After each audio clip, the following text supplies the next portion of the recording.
오늘은요, 신명기 16장 9절로 12절 말씀에 근거해서 기억하고 감사하는 맥추절이라는 제목으로 말씀을 드리려고 합니다.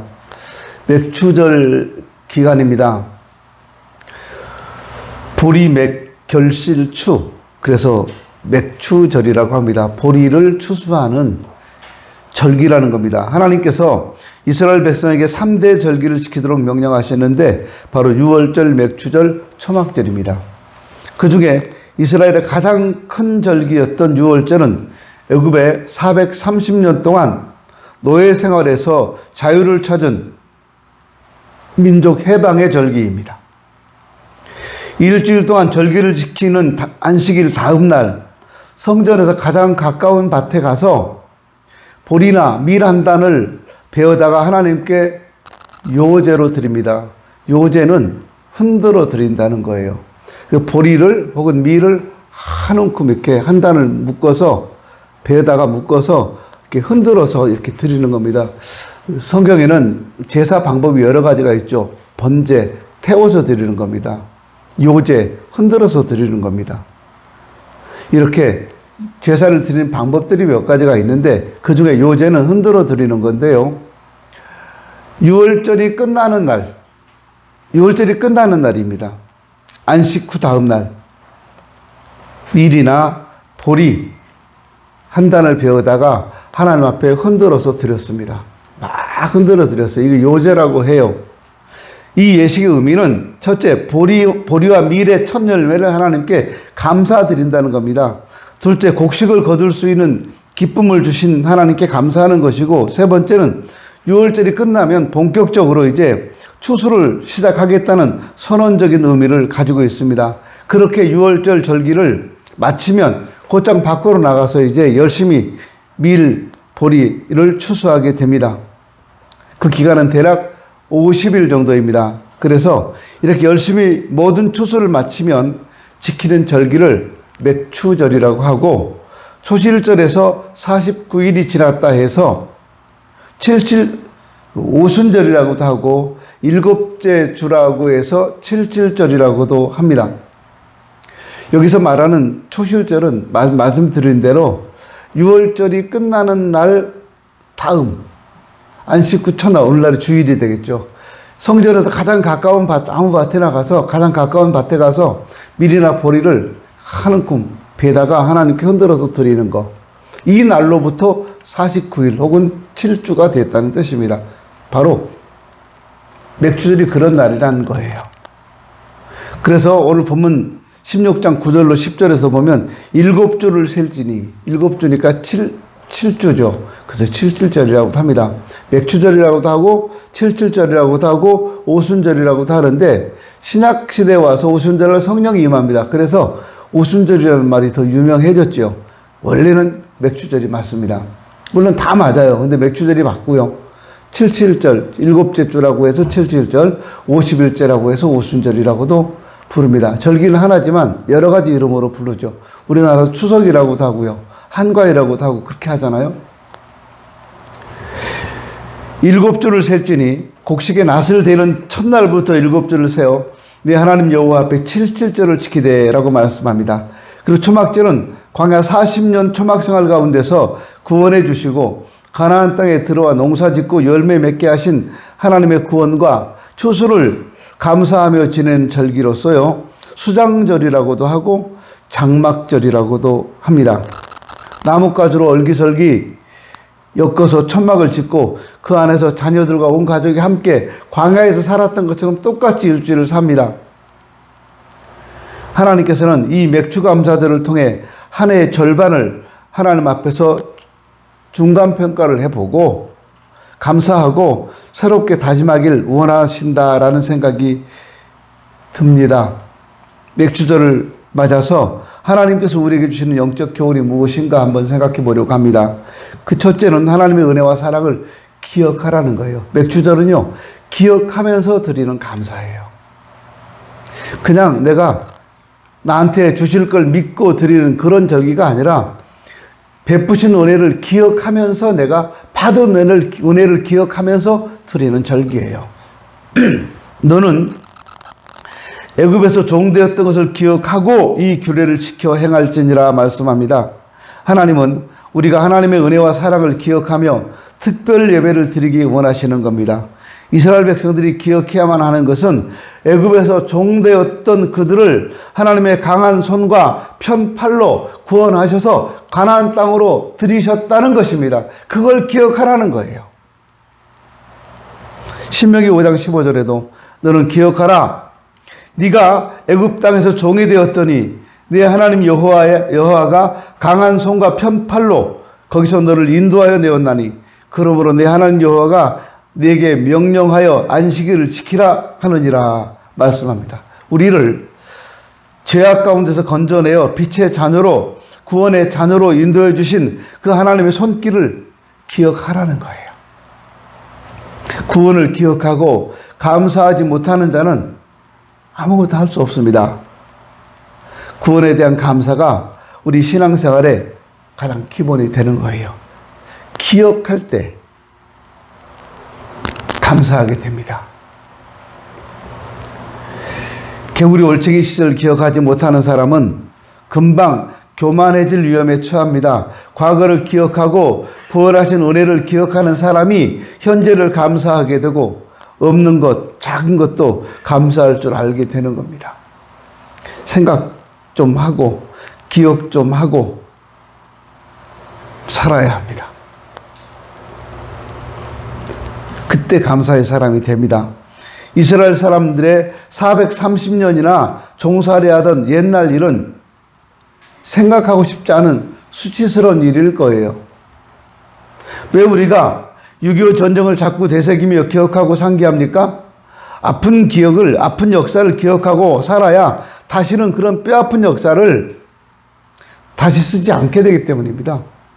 전쟁을 모르는 세대들, 이념에 대해서 아직 잘 모르는 세대들이 공산주의 사상이 우리랑 비슷하다고 생각하는 분들이 있어요. 그 사람들도 사람이라고 생각하는 분들이 있어요. 맞아요. 공산주의자들도 사람이에요. 근데 그들은 사람이 아니에요. 저는 6.25를 전쟁을 막 끝나고 태어난 세대예요. 그 전쟁의 비참함이 어떤 건지를 너무 잘 알아요. 지금 우크라이나가 전쟁하고 있습니다. 여러분 거기 사는 사람들이 얼마나 비참한지 상상이나 해보셨습니까? 폭탄 떨어졌다. 아파트 무너졌다. 우리 그렇게만 이야기하잖아요. 실제로 우리 집에 폭탄이 떨어지고 실제로 우리 주변 사람들이 막 죽어나가고 길가에 시체가 쭉 널브러져 있다 생각해보세요. 내가 저들을 총으로 쏘지 않으면 내가 죽어야 되는 상황인데 저 사람을 내가 죽여야 될지 말아야 될지 생각할까요? 저희 동기 목사님 중에 저보다 연세가 많은 분이죠. 월남전에 참전했던 분이 계셔요. 그분이 전쟁에서 사람을 계속 쏴서 죽였다는 거예요. 그분이 저한테 그래요. 어느 날. 이 목사, 나는 잠을 잘 못 자. 왜요? 무서운 꿈을 꿔.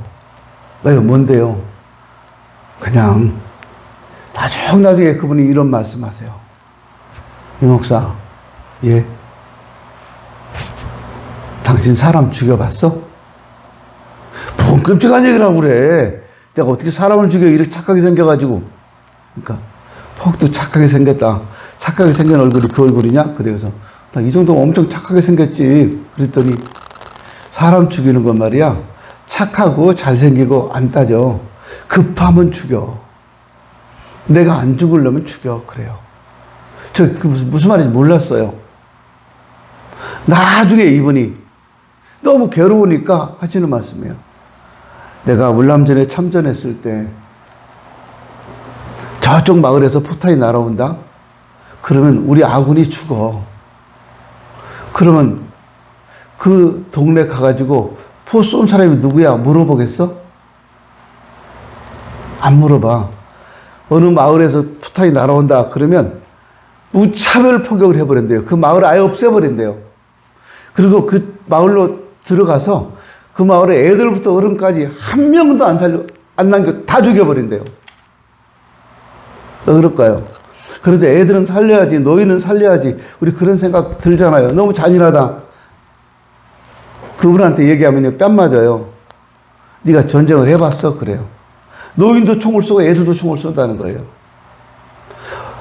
천진난만을 얼굴을 하고 있는데 쏜다는 거예요. 한국군을 보면. 따이안 보면 쏜다는 거예요. 그러니까 내가 살기 위해서 죽여야 된대요.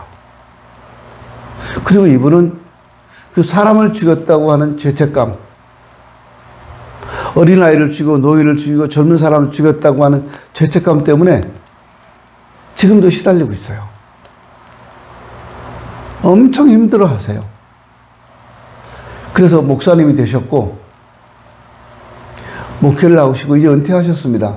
그런데도 아직도 꿈에서도 사람을 죽이는 꿈을 꾸고 베트콩이 자기를 죽이러 오는 꿈을 꾼다는 거예요. 이게 무서운 거잖아요.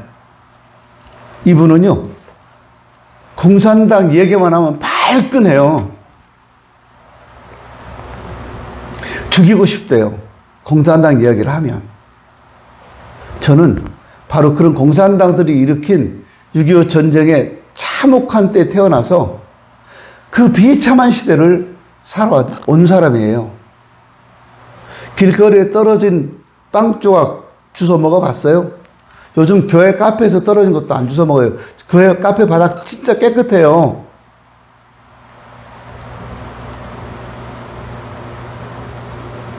먹을 거 하나만 있으면 길에서 떨어져 있는 거 다 주워 먹었어요. 이렇게 털어가지고 먹었어요.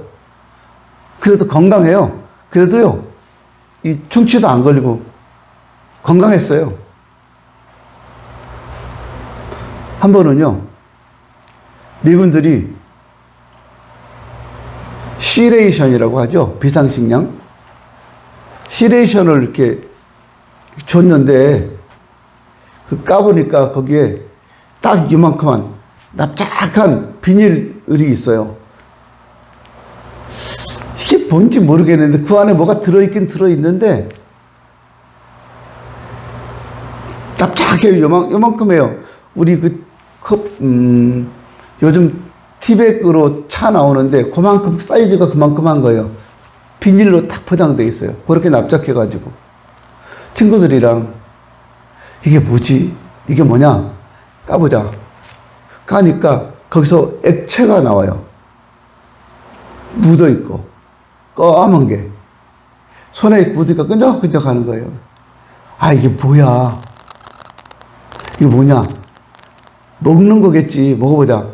이렇게 먹어보니까 굉장히 써요.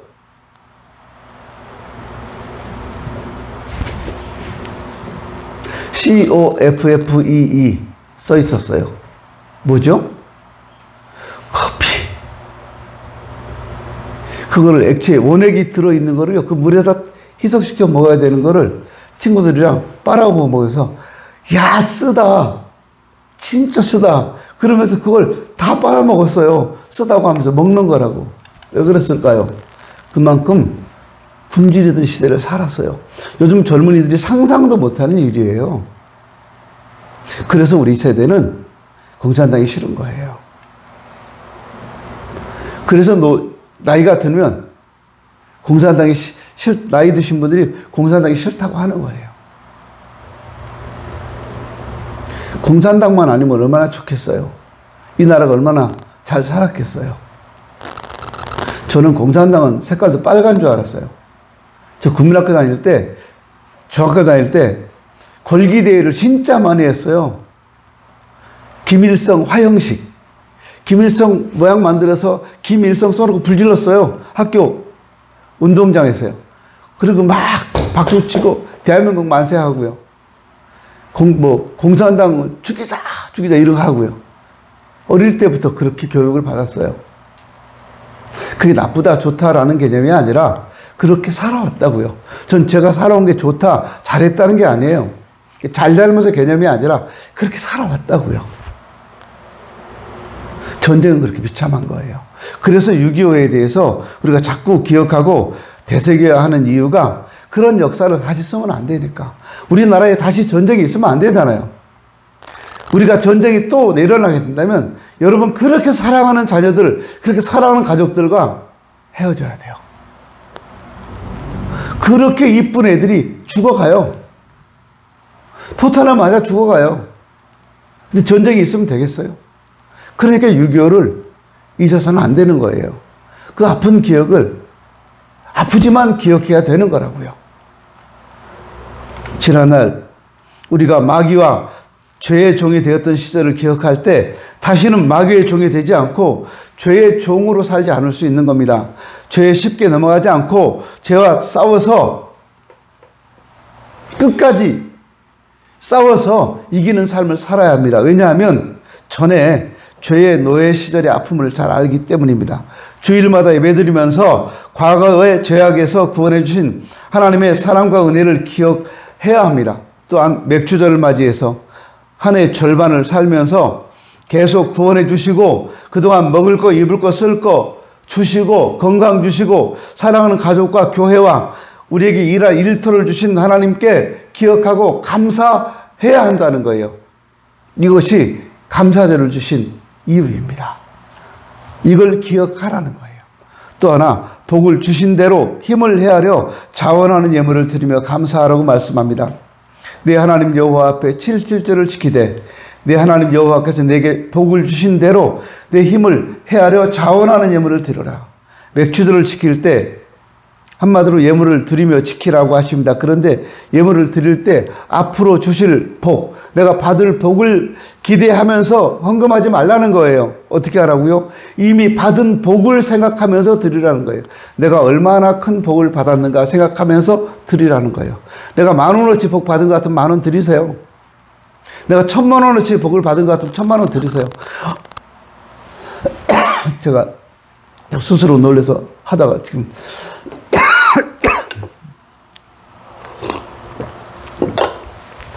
1,000,000원 하다가 지금 제가 살해 들렸는데요.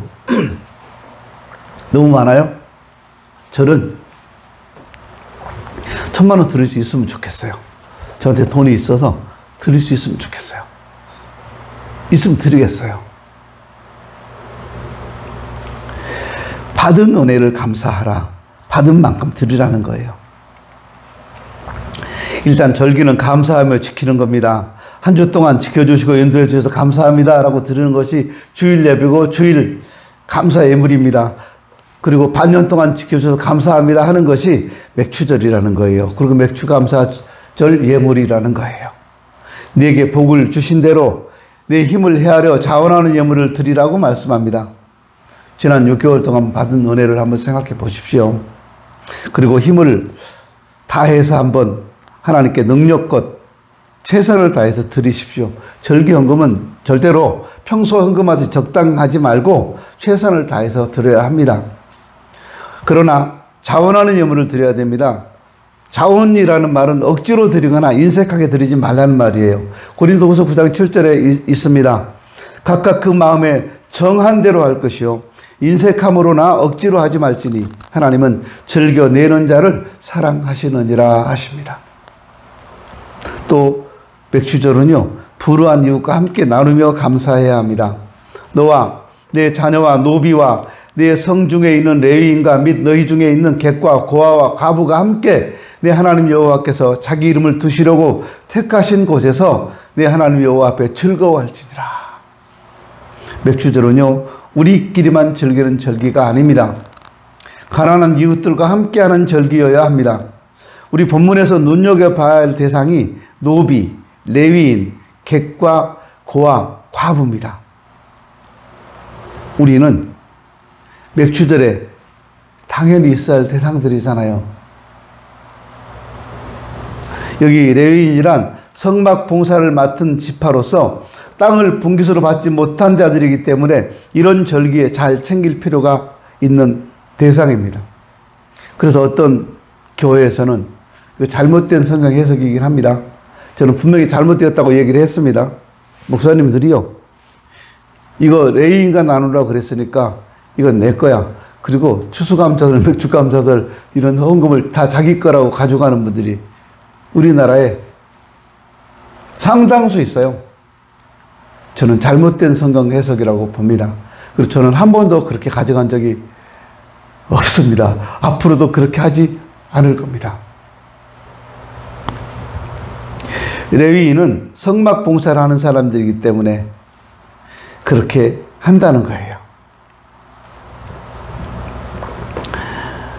또 잠언 19장 17절에 보니까 가난한 자를 불쌍히 여기는 것은 여호와께 꾸이는 것이니 그 선행을 갚아주시리라 말씀합니다.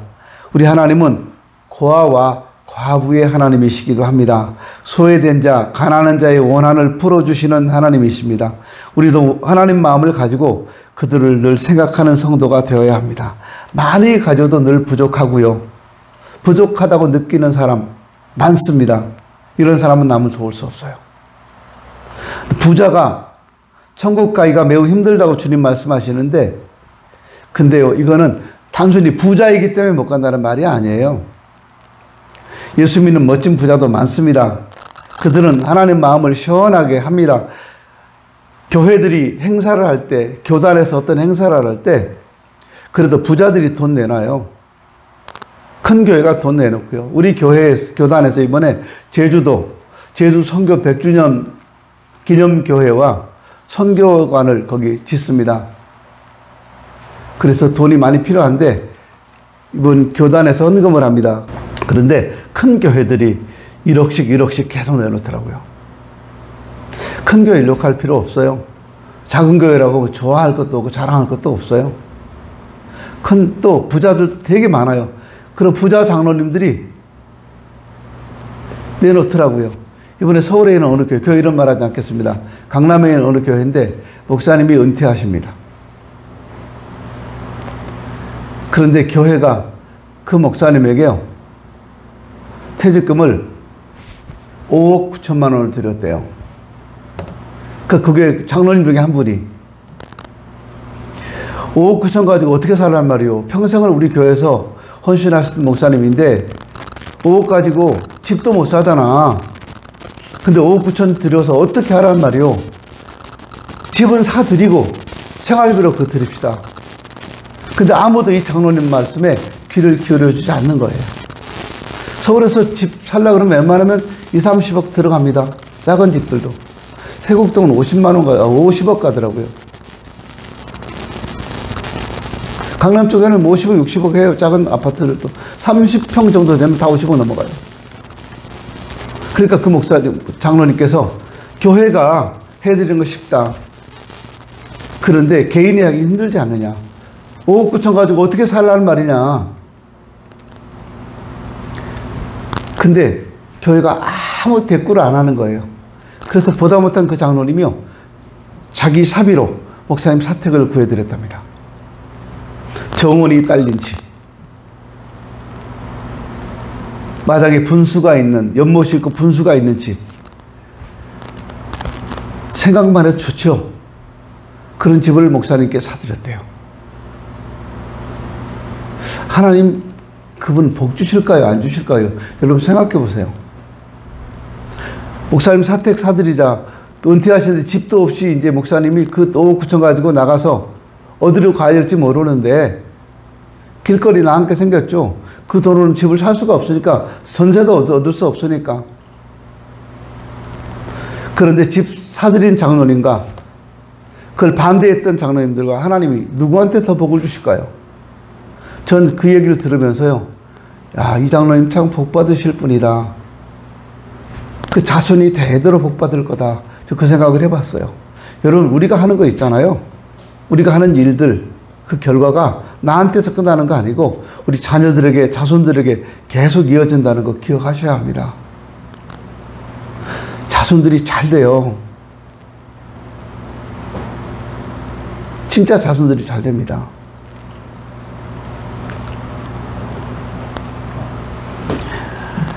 많이 가졌든 적게 가졌든 자족하며 사는 사람이 남을 도울 수 있어요.